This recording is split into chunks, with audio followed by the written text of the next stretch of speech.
पर छोड़ दे वो प्राण ले ही लेता है। गुण नाना, और गुण तो ऐसे हैं भैया दशानन कि मेरे वर्णन करने की बस की बात नहीं। एक बात और है, उसके साथ एक सुंदर औरत भी है, अतिशय सुंदर,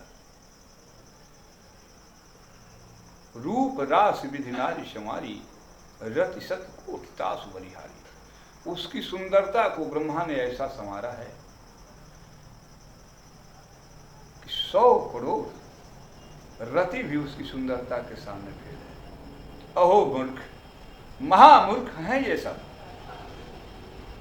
अतिशय मूर्ख। जहां 100 करोड़ रति की सुंदरता फेल हो जाए, जहां 100 करोड़ कामदेव की सुंदरता फेल हो जाए, अवर्णनीय पुरुष भगवान श्री राम और अवर्णनीय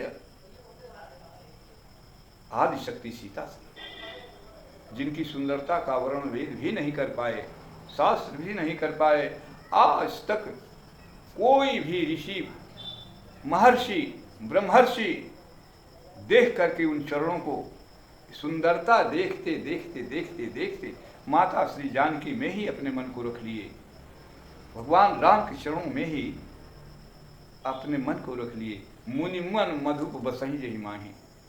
इतनी सुंदरता चरणों की है कि मुनियों का मन जो है भगवान श्री राम माता श्री जानकी के चरणों में ही लिप्त रहता है, और ये परम गति के अधिकारी हो जाते हैं। ऐसी सुंदरता वाले का वर्णन वहां वो कर रही है कि रतिशत कोटि तासु बलिहारी।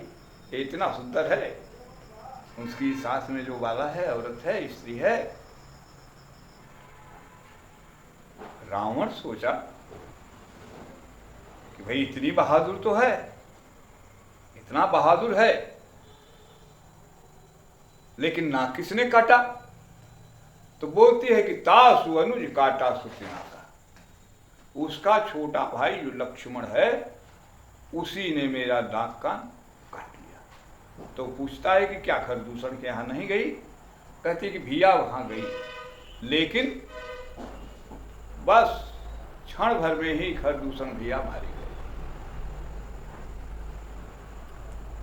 तो रावण कहता है कि हे बहन सुनो, जाओ घर में विश्राम करो। दवा के लिए वैद्य जी को आदेश दे दिया जा रहा है, और मैं इसका हिसाब चुकता कर दूंगा। तो शूर्पणखा एक बात कहती है, प्रार्थना करती है रावण से। क्या कहती है? मेरी नाक कटी सो कटी, मेरी नाक कटी सो कटी, अब अपनी नाक बचा लो तुम, अब अपनी नाक बचा लो तुम। यदि नाक न ऊंची तेरी है, तब न कटा नाम धरा लो तुम। हे भैया, अंतिम प्रार्थना यही है कि मेरी नाक तो कट ही गई, कम से कम आप अपनी नाक तो बचा लीजिए। तो नाक माने नाक तो है ही है, नाक माने इज्जत भी होती है। यदि कहीं किसी की इज्जत चली जाए तो लोग कहते हैं कि फलाना का नकिए कटाई गई। तो अब चाहे दैत्यराज रावण अपनी नाक बचाने को समझें या अपनी इज्जत बचाने को समझें, तो मेरी नाक तो कट ही गई भैया, लेकिन आप अपनी नाक बचा लीजिए। और यदि आपकी नाक ऊंची नहीं है, अब यहां स्पष्ट जाहिर है कि हे दैत्यराज, यदि आपकी इज्जत ऊंची नहीं है तो आप अपना नाम नकटा धरा लीजिए। रावण कहा कि ये तो मेरे बहन ने ऐसा कह दिया कि बहन की नाक कट जाए और मैं बैठा रहूं। बहुत समझाया, सूप नखई समझाई कर बल बोलिस बहुभात, भवन गयो अति सोच बस, नींद परी नहीं रात। शूर्पणखा को समझा करके अपने बल का खूब बखान किया अतिशय बखान किया और बखान करने के बाद कहा जाओ और मैं बदला अवश्य लूंगा। घर में गया, चारपाई पर सोया, लेकिन रात भर उसको नींद नहीं आया। यह उस रावण की जिंदगी का प्रथम दिन था। पूरी जिंदगी सोया था, लेकिन लगा सोचने कि भाई खर दूषण मूसम बलवंता तिन्ह कुमार भी भगवंता। खर दूषण तो मेरे समान बलवान है, बिना भगवान के दूसरा कोई उन्हें मार नहीं सकता, कोई मार ही नहीं सकता, किसी के पास ताकत ही नहीं। क्यों कि सुर नर नाग असुर खग माही, अमोर अनुचर सम को नाही। देवताओं में, मनुष्यों में, नागों में, राक्षसों में कोई भी मेरे अनुचर की बराबरी का भी नहीं है। मेरा अनुचर, मेरे पीछे चलने वाले भी देवलोक को जीत सकते हैं, नागलोक को जीत सकते हैं, पृथ्वी लोक को, नरलोक को जीत सकते हैं, खग लोक को जीत सकते हैं। लेकिन आज खर दूषण का वध उसने कर दिया, तो यह निश्चित है कि भगवान ने अवतार लिया है, परमात्मा ने अवतार लिया है। तो एक बात तो है ही है कि सूर्य रंजन भंजन महिभारा, अजो भगवंत दीन अवतारा, तो मैं जाय बैर हट करी हूं, प्रभु सर प्राण तजे भवतरी। यह निश्चित है कि यदि भगवान ने अवतार ले लिया है तो मैं बैर तो अवश्य करूंगा, युद्ध करूंगा, और उसके जब बाण मुझे लगेंगे, मेरा प्राणांत होगा, तो मैं जन्म मृत्यु से तर जाऊंगा। सिद्धांत है कि भगवान का बाण जिसे लग जाए और वो मर जाए तो भवसागर पार हो जाता है। अगर कोई भगवान को देखते हुए भी मर जाता है तो वो भी भवसागर से जन्म मृत्यु से तर जाता है।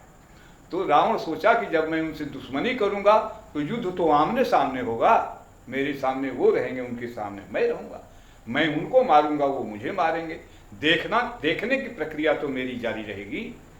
तो राम को देख करके मरूंगा। और उनके बाण में भी एक ताकत है। परमात्मा का ऐसा सिद्धांत है कि जिसको मारते हैं उसका जो है जन्म मृत्यु का चक्र ही छूट जाता है। तो इस तरह से भी मेरा तरनतार होगा, कहता है। रात को यही बात सोचता है कि अरे होई भजन नहीं, तामस देहा, मन क्रम वचन मंत्र दृढ़ एहा। मुझसे भजन नहीं हो पाएगा। मन से, कर्म से और वाणी से, यही एक मजबूत मंत्र है। यही मंतरिया हो भैया